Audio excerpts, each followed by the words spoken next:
ఒకరోజు యశోదాదేవి భగవన్నామస్మరణ చేస్తూ పెరుగు చిలుకుతుంది. పరుగెట్టుకుంటూ చిన్ని కృష్ణుడు వచ్చి అన్నాడు, అమ్మా, నాకు తొందరగా పాలు ఇవ్వు, నేను ఆడుకోవడానికి వెళ్ళాలి. యశోదాదేవి నవ్వుతూ వినిపించుకోనట్టుగా పెరుగు చిలుకుతుంది. అమ్మా, నేను పాలు అడిగితే నా మాట వినిపించుకోకుండా పెరుగు చిలుకుతావేమిటి అని కవ్వం పట్టుకున్నాడు. యశోదాదేవి కృష్ణుడిని హత్తుకుని వంటగదికి తీసుకెళ్లి తన పాలు ఇస్తుంది. అక్కడ పొయ్యి పైన పాలు కాగి పొంగబోతుంటే వెంటనే కృష్ణుడిని కింద పెట్టి పొంగుతున్న పాల దగ్గరికి వెళ్ళింది. ఏమైంది అమ్మ, పాలు ఇవ్వడం ఆపి నన్ను కింద పెట్టింది అని చూశాడు.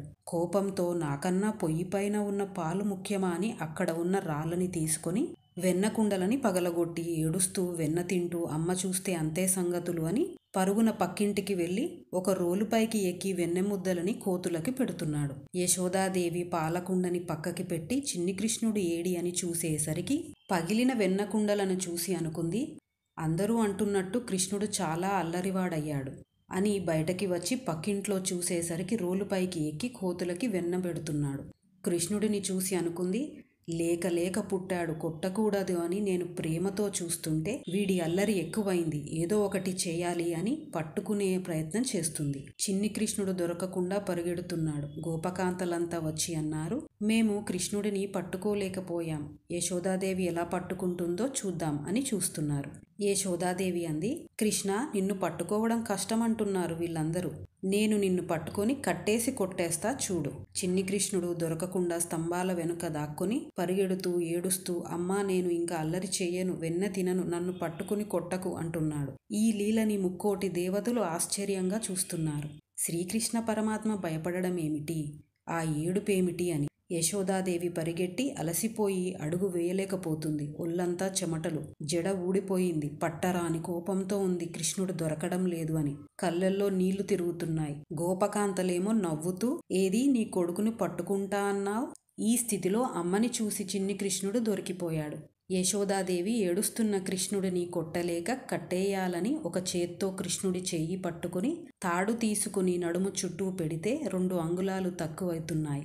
ఇలా ఇంకో తాడు కడుతూ చాలా సమయం అయ్యాక రోలుకు కట్టేసి ఇంట్లోకి వెళ్ళింది. అక్కడ ఉన్న గోపకాంతలు అనుకుంటున్నారు, అయ్యో, అనవసరంగా కృష్ణుడి గురించి చెప్పాం, పాపం ఎలా ఏడుస్తున్నాడో అనుకుంటూ వెళ్ళిపోయారు. చిన్ని కృష్ణుడు ఏడుస్తూ పాకుతూ రోలుతో సహా అక్కడే ఎన్నో సంవత్సరాల నుంచి ఉన్న 2 మద్ది చెట్ల మధ్యలోంచి వెళ్ళాడు. రోలు అడ్డు తిరిగి చెట్లకు అడ్డుపడింది.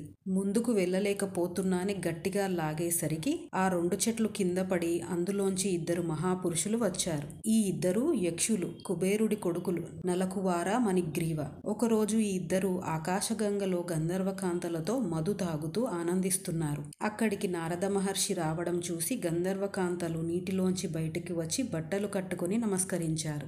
నలకువార, మణిగ్రీవ మాత్రం అలానే ఉన్నారు. నారద మహర్షి అనుకున్నారు, వీళ్ళ తండ్రి కుబేరుడు కష్టపడి సంపాదిస్తే వీళ్ళు దాన్ని అనుభవిస్తూ పొగరుతో ఉన్నారు. కుబేరుడికి అంత సంపాదన ఉన్నా ఎన్నో మంచి గుణములు ఉన్నవాడు, వీళ్ళకి గుణములు మాత్రం రాలేదు. ఈ ఐశ్వర్యం తీసేస్తే వీళ్ళకి బుద్ధి వస్తుంది అని మీకు బట్టలు వేసుకుని ఒడ్డున నిలబడాలన్న స్పృహ లేదు. అందుకని బట్టలు అవసరం లేని జన్మ పొందండి. 100 దివ్య సంవత్సరాలు మద్ది చెట్టుగా నందవ్రజంలో ఉండండి. వీళ్ళిద్దరూ నారద మహర్షి కాళ్లపై పడి క్షమించమన్నారు. నారదులు అన్నారు, కృష్ణ పరమాత్మ పాకుతూ తన పాదాల నుంచి వచ్చిన ధూళి మీపై పడుతుంది, అప్పుడు మీ శాప విమోచనం అవుతుంది. ఏడుస్తూ ఉన్న కృష్ణ పరమాత్మని చూసి నలకువార, మణిగ్రీవులు స్తోత్రం చేస్తూ అన్నారు, స్వామి, మాకు ఎప్పటికీ అహంకారం రాకుండా మేము ఎప్పుడూ నీపై భక్తితో ఉండాలి. మా కళ్ళు ఎప్పుడూ నిన్నే చూడాలి. మా తల ఎప్పుడూ నీ పాదాలపై ఉండాలి. ఎప్పుడూ నీ సేవలో ఉండాలి. ఎప్పుడూ నీ గురించి ఆలోచించేలా బుద్ధిని మాకు ఇవ్వు తండ్రి. శ్రీకృష్ణ పరమాత్మ తదాస్తు అన్నారు. ఈ 2 చెట్లు పడ్డ శబ్దానికి అక్కడ ఉన్న జనం వచ్చి ఏమైంది అని మాట్లాడుకుంటున్నారు. అక్కడ ఆడుకుంటున్న పిల్లలు వచ్చి అన్నారు, కృష్ణుడు రోలుని ఈడ్చుకుంటూ చెట్ల మధ్యలోంచి వచ్చాడు. ఈ 2 చెట్లు కింద పడి అందులోంచి 2 మహాపురుషులు వచ్చి కృష్ణుడికి స్తోత్రం చేసి మాయమయ్యారు. అక్కడ ఉన్న పెద్దలు కృష్ణుడిని చూశారు. చిన్ని కృష్ణుడు ఏమీ తెలియని వాడిలా చూస్తున్నారు. ఓం నమో భగవతే వాసుదేవాయ నమః.